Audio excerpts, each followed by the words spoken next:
শরীয়ত এবং তরিকত কোনো নব্য বিধান নয়। কোরআনের সূরা মায়দার ৪৮ নম্বর আয়াতের মধ্যে দেখুন, মহান আল্লাহ পাক বলিতেছেন যে লিকুলনি জাআলনা মিন শিরআতাও ওয়া মিন হাজা, অর্থাৎ মহান আল্লাহ পাক বলিতেছেন যে আমি তোমাদের মধ্যে বা তোমাদের জন্য দুইটি পন্থা সৃষ্টি করেছি, একটি শিরআতাও মানে শরীয়ত, আর একটা হচ্ছে মিন হাজা মানে তরিকত বা খাস পথ বা ইলমে মারফতের পথ।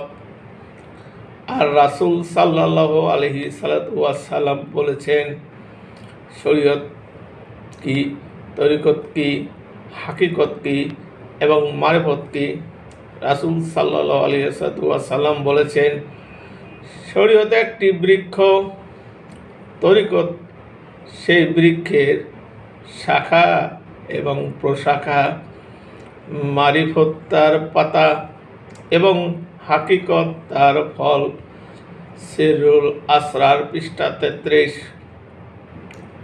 অপরদিকে দেখুন, রাসূল সাল্লাল্লাহু আলাইহি ওয়াসাল্লাম শরীয়ত সম্পর্কে আরও ডিপলি যেভাবে ওপেন বলেছেন যে শরীয়ত আমার কথাবার্তা বা আমার হুকুম, তরিকত আমার কাজকর্ম।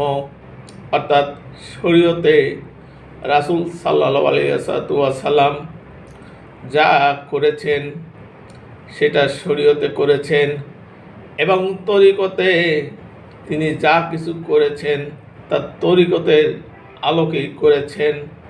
হাকিকত আমার অবস্থা, রাসূল বলেছেন হাকিকত আমার অবস্থা, অর্থাৎ তিনার অবস্থা, রাসূলের অবস্থা, এবং মারিফত আমার গুপ্ত ভেদ বা গোপন রহস্য, অর্থাৎ রাসূলের গোপন রহস্য। আজ লুনি কাশফুল খাপা নামক গ্রন্থে ২য় খণ্ডে ৬ নম্বর পৃষ্ঠে উল্লেখ করা আছে।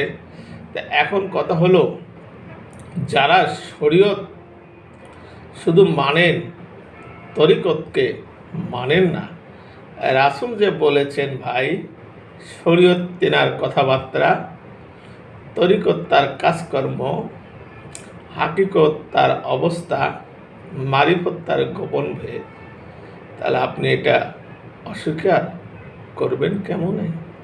ধন্যবাদ।